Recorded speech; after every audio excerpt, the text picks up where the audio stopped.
Hey everyone, Michael here. Hope everyone is having a fantastic Saturday so far. So, first of all, for those of you that saw my video yesterday, you may be thinking you're a scruffy little thing, you're wearing the same clothes. I'm not. I just recorded 2 videos on one day because today, or you're watching this tomorrow, basically Saturday, I'm out at like a festival thing. So I may record like a little video for you guys there, but I just thought I'd do this as a bit of a backup. Anyway, so in today's video, what I wanted to talk about was the food and drink that you're consuming throughout the day, or the food and drink that you're consuming when you are working from home throughout the day. So when I started working from home, I really struggled with this. It was great to have unlimited tea and coffee all the time. Could eat whenever I wanted.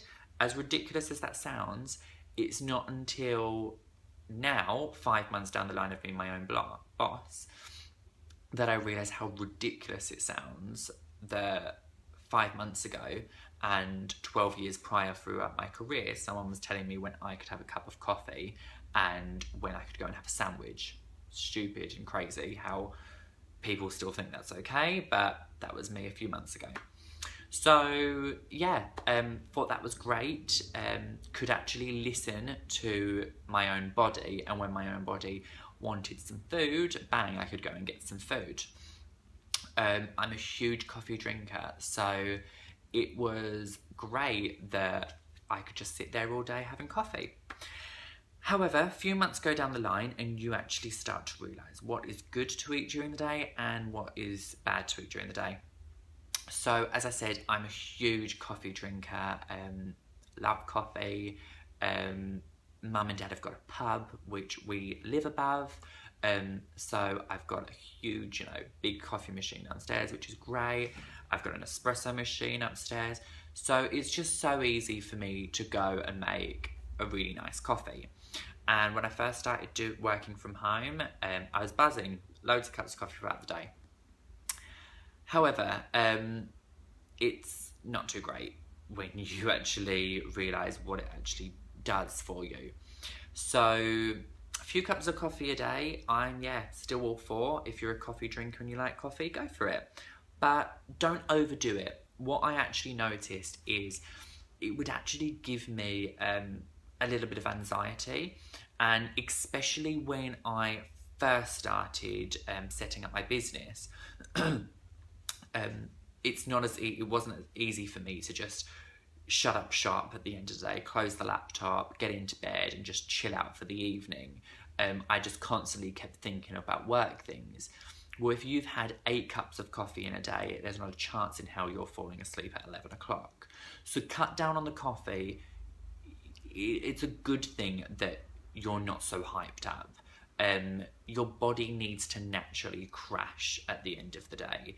And, come the end of your workday when you work from home, at 5, 6 o'clock, you don't need to be having coffee. And that's something that I most definitely was having.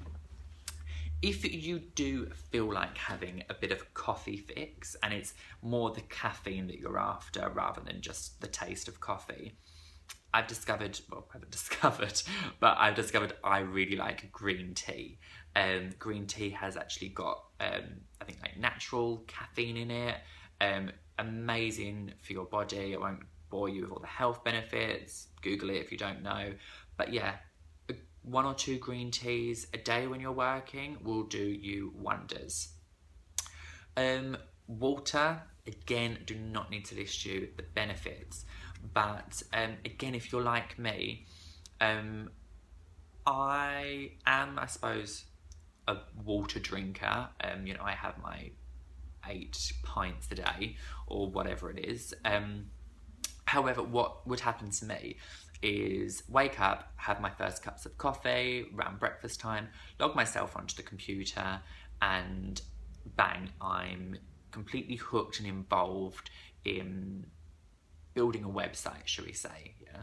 Well, I'm so hooked and I'm so caught up in building that website, I would forget to drink water.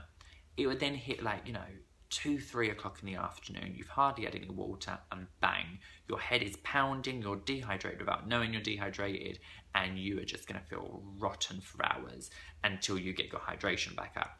So what I do is I bought like, you know, the 1.5 or the 2 litre big bottles of like Evian, got one of them on my desk, and yeah, I think it's the 2 litre, and I know that when I start work, it's on my desk. By the time I finish work, that needs to be empty.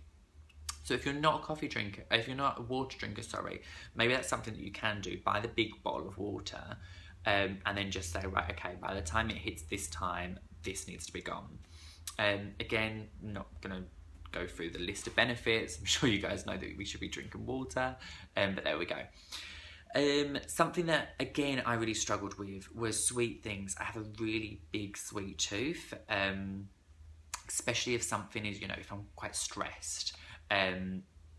Chocolate, sweets, not really like a savoury person, so no crisps or anything, but yeah, chocolate, was going through chocolate like a madman the first week of setting up my business, the first month, sorry, of setting up my business.